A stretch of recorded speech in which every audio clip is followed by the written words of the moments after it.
Hello दोस्तों, एक बार फिर से स्वागत है आपका अपने चैनल मॉडर्न शिक्षा में। दोस्तों, एसएससी जीडी और यूपी पुलिस की भर्ती को लेकर दोस्तों मैं आपके लिए लेकर आया हूं मैथमेटिक्स की एक ज़बरदस्त क्लास, जिसमें मैं आपको पढ़ाने वाला हूं परसेंटेज के महत्वपूर्ण प्रश्न, जो आप देखकर किसी भी परीक्षा को दोस्तों आसानी से सोल्व कर सकते हैं। दोस्तों, आपकी एफसीआई की परीक्षा हो या आपकी कोई बैंकिंग की परीक्षा हो, दोस्तों कोई भी परीक्षा हो जिसमें मैथमेटिक्स पूछा जाता है, आप इस क्लास को देखकर परसेंटेज के सारे क्वेश्चन सोल्व कर सकते हैं। तो चलिए दोस्तों शुरू करते हैं अपनी क्लास को। तो ये रहा हमारा पहला सवाल। दोस्तों, मैं जो आपको पढ़ा रहा हूँ ये आर.एस. अग्रवाल की बुक है, जिसका ये क्वेश्चन नंबर 75 है। दोस्तों देखो कितना अच्छा सवाल है। दोस्तों मैं बिल्कुल अच्छे लेवल के सारे सवाल आपको पढ़ाने चल रहा हूँ। दोस्तों, अगर आप सी टेट, यूपी टेट किसी भी परीक्षा की तैयारी कर रहे हैं जिसमें आपसे मैथमेटिक्स पूछा जाता है, दोस्तों मैं यही आपको कह रहा हूँ, बस आपको परीक्षा में मैथमेटिक्स पूछा जाना चाहिए। दोस्तों, अगर आप मेरी क्लास देख लेते हैं, आपके लिए मैथमेटिक्स बहुत ही आसान होने वाला है। चलिए दोस्तों, कैसे करना है इस सवाल को, कैसे करना है देखिए दोस्तों। यह कह रहा है, एक दुकानदार 45 रुपए में एक कॉपी बेचता है तथा 4% का लाभ कमाता है।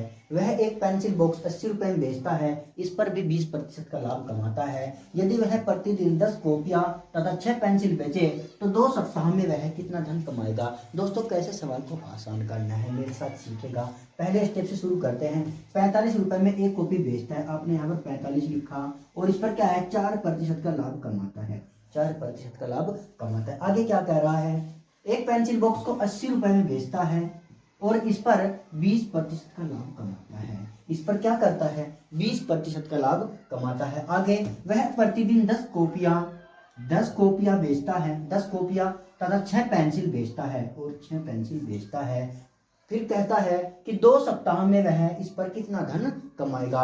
इस पर दोस्तों उसने 4% कमाया, 20% कमाया। अब कहता है अगर 10 कॉपियां और 6 पेंसिल बॉक्स बेचे तो कितना परसेंट धन कमाएगा। दोस्तों कैसे आसान करना है, यहाँ पर देखो 4% का मान दिया है 10, कितना दिया है, 4 का मान 10, मतलब 1% का बराबर 4, तो 10% के बराबर कितना हो जाएगा। यहाँ पर देखा, एक का मान 4% है अगर, तो 10 का कितना हो जाएगा आप ही बताइए। 10 का कितना हो, 10 चौक 40, तो 40% इसका हो जाएगा।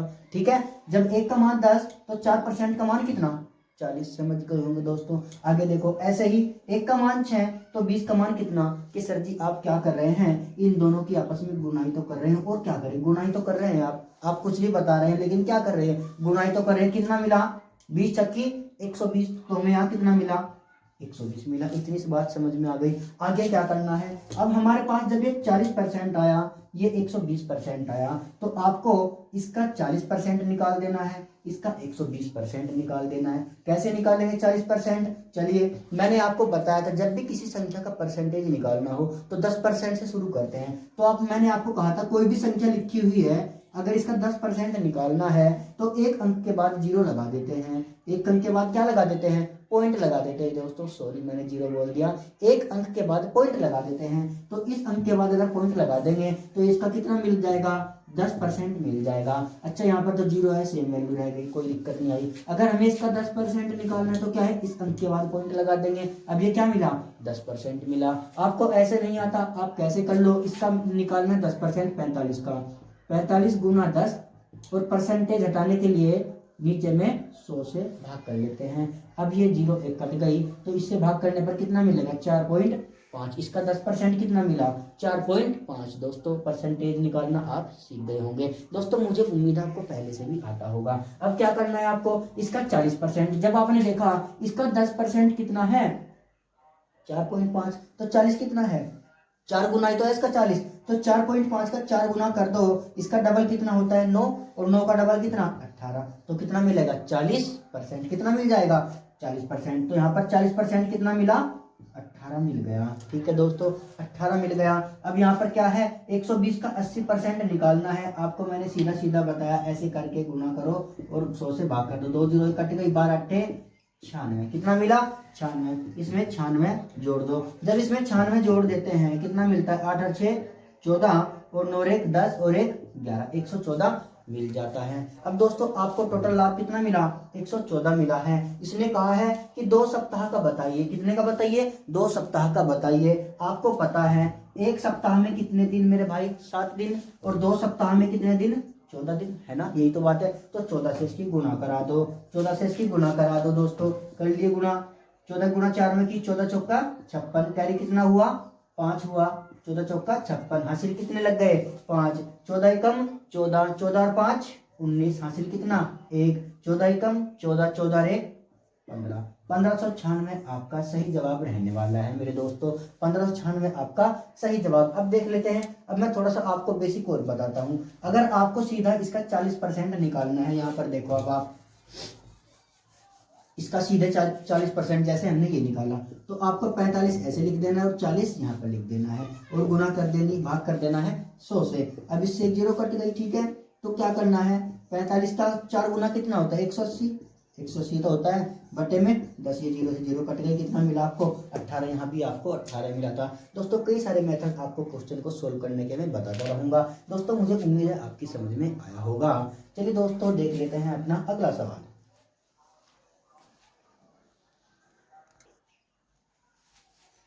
चलिए दोस्तों, मैंने इस बार यहाँ पर 3 सवाल इकट्ठे ही लिख दिए हैं, क्योंकि दोस्तों मैं बहुत मेहनत से ये वीडियो बनाता हूँ। पहले 1 बाय 1 ये सवाल लिखता हूँ, फिर आपको सॉल्यूशन बताता हूँ, फिर रफ करता हूँ, फिर लिखता हूँ। तो दोस्तों ऐसे बहुत समय लग जाता है, मैं 1 बाय 1 सवाल लिखता हूँ। मैंने इस बार 3 सवाल इकट्ठे ही लिख दिए हैं, ठीक है दोस्तों। अभी आपको पता है 9 तारीख से, आपकी 9 जनवरी से दोस्तों सीटेट की परीक्षाएं शुरू हो चुकी हैं। अगर आप सीटेट की परीक्षा भी इसे पढ़कर देंगे ना, तो कई सवाल दोस्तों हूबहू बिल्कुल सेम टू सेम परीक्षा में छपे मिलेंगे आपको। तो चलिए दोस्तों, कैसे सवाल को आसान करना है। देखो पहला सवाल आपको यहाँ पर दिख रहा है, क्वेश्चन नंबर 77। ये बहुत आसान है, लेकिन ये आसान तो है, ये आपको आता भी है। मैं इसकी आपको बेस्ट अप्रोच बताने वाला हूँ। इस सवाल को लेकर कई सवाल एग्जाम में दोस्तों पूछ लेता है एग्जामिनर, और थोड़ा सा फेरबदल करता है, और आपका आंसर सिर्फ ऑप्शन देखने का ही रह जाता है। ऑप्शन देखकर आप आंसर लगा सकते हैं। देखो कैसे करना है सवाल को। अगर कहीं पे आपको सवाल ऐसा दिख जाए, पेट्रोल के मूल्य में 10% कमी होने पर एक उपभोक्ता को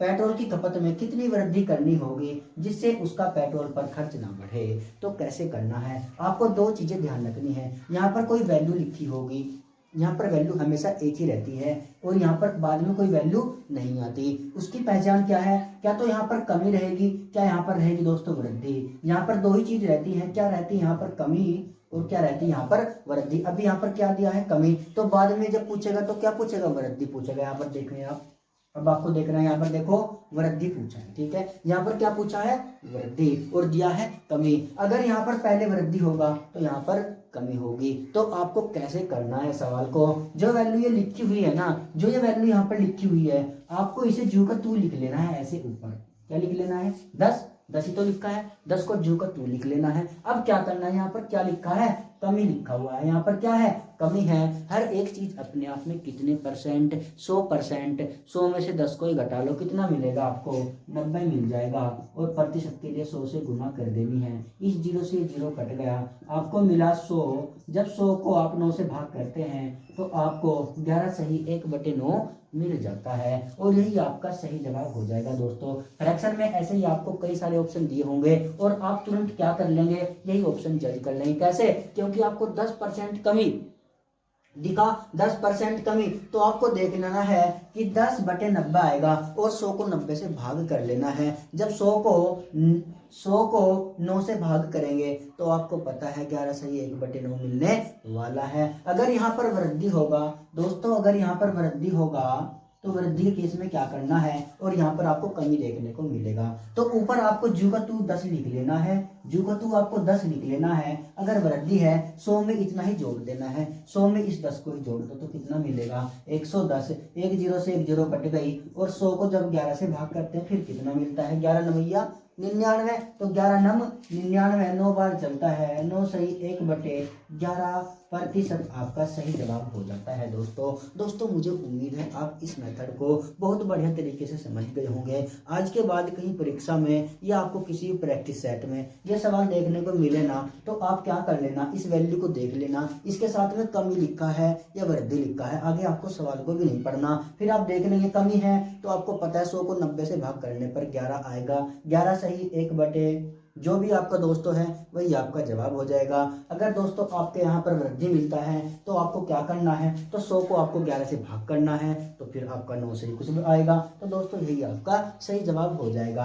अगर यहाँ पर आपको 20 होता तो आप क्या करते, 20 अगर कमी का केस है तो नीचे 80, क्योंकि 20 किसी में से घटाना है 100 में से, परसेंटेज के लिए 100 से गुना कर देते हैं। ये कितनी बार करते हैं, 4 बार करता है, 4 से काटते हैं तो 25% आ जाता है। दोस्तों वृद्धि होता तो 20/120 कर लेते, फिर कितना मिलता 6, और 6 से जब भाग करते हैं तो 16 सही 2/3 आ जाता है। इस प्रकार के सवाल कम से कम 5-6 सवाल दोस्तों आर.एस. अग्रवाल की बुक में है। 10 नहीं दोस्त 6 नहीं दोस्तों, एक कम से कम 10 से 15 सवाल होंगे। और आपकी एच.डी. यादव की जो बुक है उसमें आपको ये पूरा पैटर्न देखने को मिलेगा, कम से कम 20 से 25 सवाल। ऐसे ही आपकी किरण की बुक है, कई सारे सवाल उसमें से आपको देखने को मिल जाएंगे। और दोस्तों ये सवाल कई बार एग्जाम में पूछे गए हैं। तो चलिए दोस्तों, मुझे उम्मीद है आपकी समझ में आ गया होगा। दोस्तों अगर आपको स्क्रीनशॉट लेना है तो आप ले सकते हैं, क्योंकि मैं तीनों के 3 सवाल यहीं पर करवाने वाला हूँ। दोस्तों जैसा मैंने आपको मेथड बताया, आप बिना पेन पेपर के एग्जाम में करके आना और आपको पूरे नंबर मिल जाएंगे।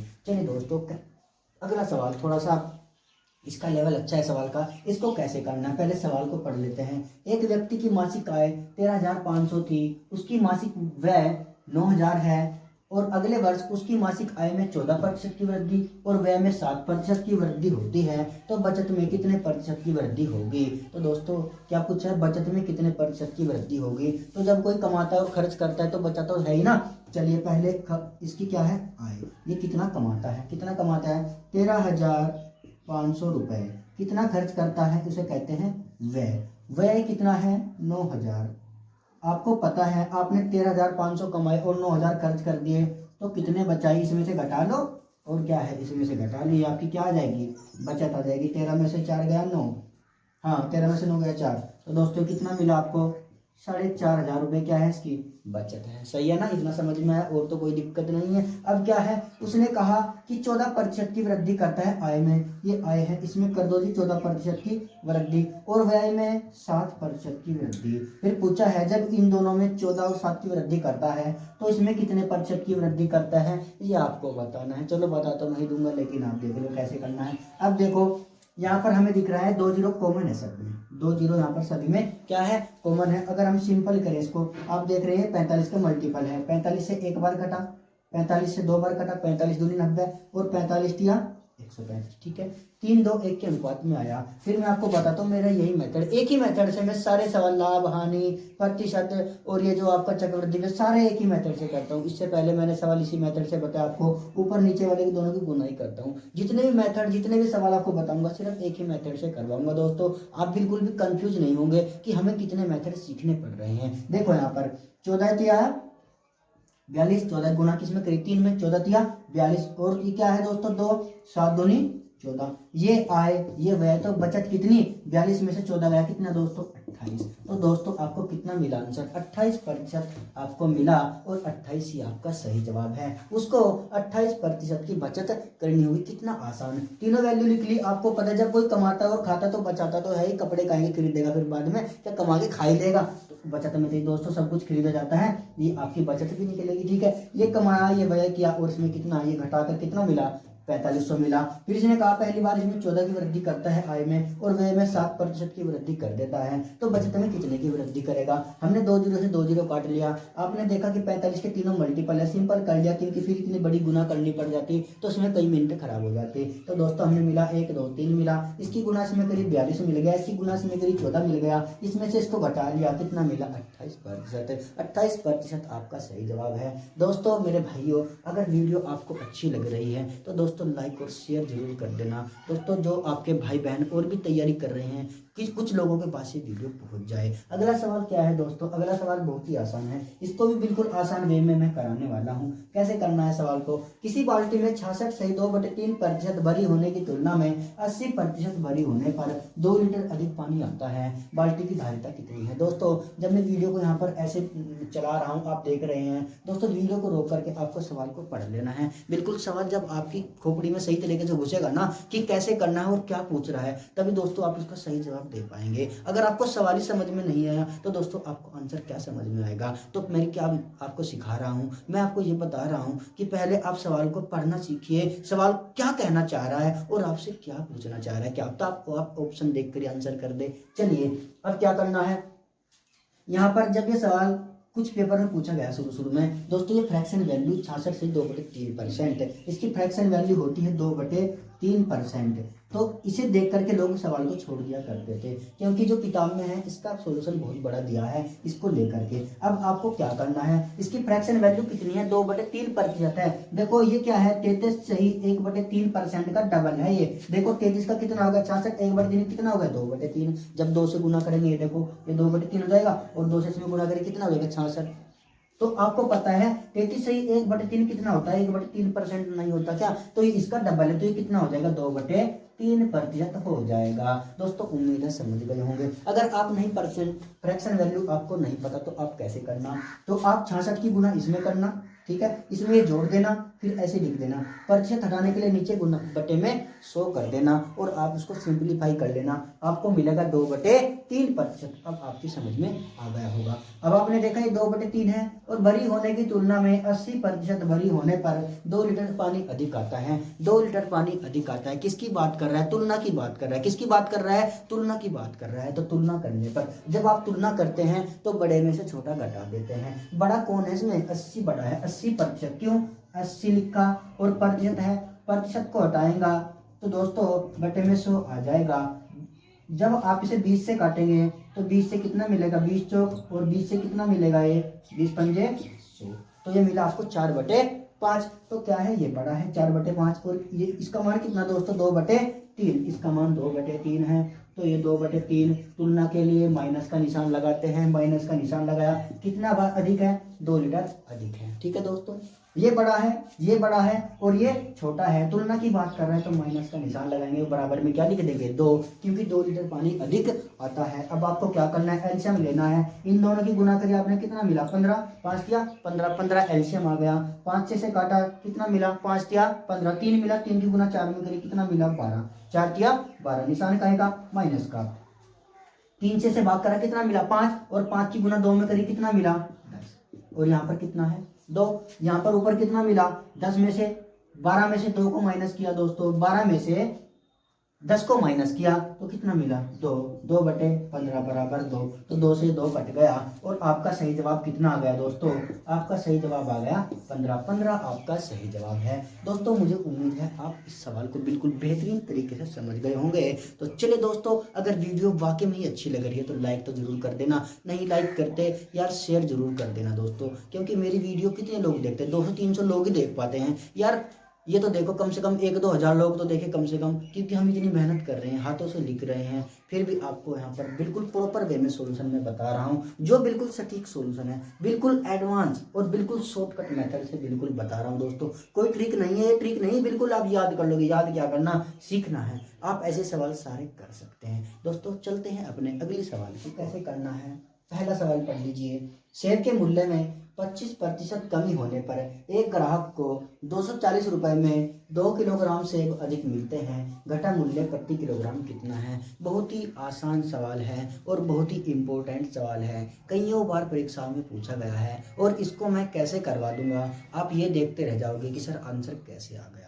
चलिए कैसे करना है दोस्तों, इसका मेरे पास एक छोटा सा फॉर्मूला भी है। अगर आपको ये मेथड समझ में नहीं आएगा तो मैं इसका एक छोटा सा फॉर्मूला आपको बता दूंगा, आपके जितने भी सवाल हैं ऐसे ही लग जाएंगे। तो पहले मैं आपको थोड़ा सा अपने तरीके से बता देता हूँ, उसको मैं अगली वीडियो में दोस्तों आपको बता दूंगा। चलिए कैसे करना है, आपको देखा कि 25% कमी होने पर सेब के मूल्य में जब कमी हो जाएगी तो सेब क्या आ जाएंगे, ज़्यादा आ जाएंगे ना, पैसे बच जाएंगे आपके पास, ये बात आपको ध्यान रखना है। अगर किसी वस्तु के मूल्य में कमी हो जाएगी ना तो वस्तु क्या तो ज़्यादा लेकर आओगे आप या फिर अपने पैसे बचा कर लेके आओगे, या यहाँ पर मूल्य में अगर वृद्धि हो गई तो दोस्तों जो आपको चीज़ें खरीदनी है वो आपको कम पड़ जाएंगे, क्या आपके रुपए कम पड़ जाएंगे, क्या आप फिर कम रुपए और लेके जाएंगे, क्या फिर कम चीज वस्तु को लेकर आएंगे, या आपको 2 किलो चीनी लानी है और रुपए पड़ गए कम, क्या तो आप रुपए लेने घर आएंगे, क्या फिर आप जितने आपके पास पैसे हैं इतनी ही चीनी आप लेकर जाएंगे। चलिए दोस्तों कैसे करना है, आपको देखा कि 25% कमी होने पर एक ग्राहक को 240 रुपए में 240 रुपए लेके गए आप और 25% की हो गई कमी,